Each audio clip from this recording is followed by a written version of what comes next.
तुम्ही पाहत आहात MCN न्यूज मराठी। आधुनिक डिजिटल व झपाट्याने बदलणाऱ्या माध्यमांच्या जगात सध्या मूल्यनिष्ठ पत्रकारितेचे महत्त्व अधिकच वाढले आहे। या पार्श्वभूमीवर डिजिटल तंत्रज्ञान, संधी, आव्हाने आणि पत्रकारितेची एक नवी दिशा या विषयावर आधारित बुलढाणा जिल्हास्तरीय 3 तासिकेच्या मीडिया चर्चासत्राचे आयोजन खामगाव येथे 3 ऑगस्ट रोजी सकाळी 10 ते 1 या वेळेत करण्यात आले होते।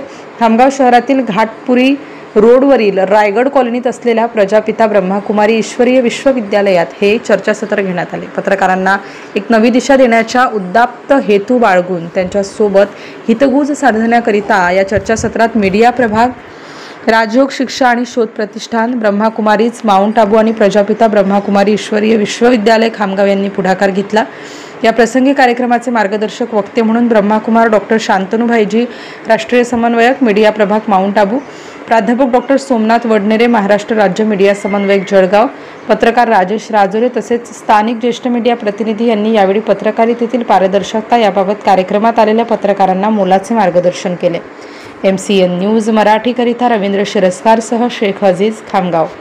जिनके हम बच्चे हैं, सत्यम शिवम सुंदर, जो सबसे सुंदर है वही मनुष्य को, आत्मा को सुंदर बनाता है। हमारे जो देवी देवताएं हैं वो कितने सुंदर थे, नहीं?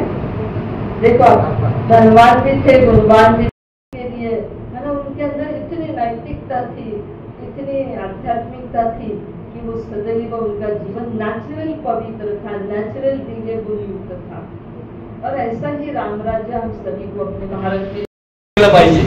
आजचा या कार्यक्रमाचा उद्देश अध्यात्मातून पत्रकारिता म्हणजे अध्यात्म हा अध्यात्माचा भाग जो आहे, ज्याच्यातून आपण आपलं मंथन केलं पाहिजे, चिंतन केलं पाहिजे, समाजाला कोणत्या दिशेने श्रेष्ठ संत शिरोमणी तुकोबार आहे आणि माणसाने माणसाशी माणसासम वागणे हे विचार समाजात रुजवण्यासाठी ज्या काही महापुरुषांनी, महान मातांनी आपलं संपूर्ण आयुष्य झिजलं, अशा सर्व महामानव आणि महान मातांच्या विचारांना, त्यांच्या कार्याला मी वंदन करतो।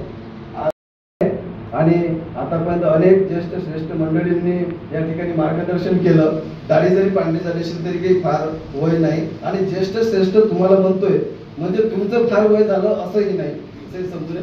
त्याच्यामुळे निश्चितच आपण भाषण केल्यापेक्षा चर्चा याच्या पुढे आपण करत राहू। आणि या ठिकाणी मला जो काही माझा सन्मान केला त्या संदर्भात ब्रह्मकुमारी परिवार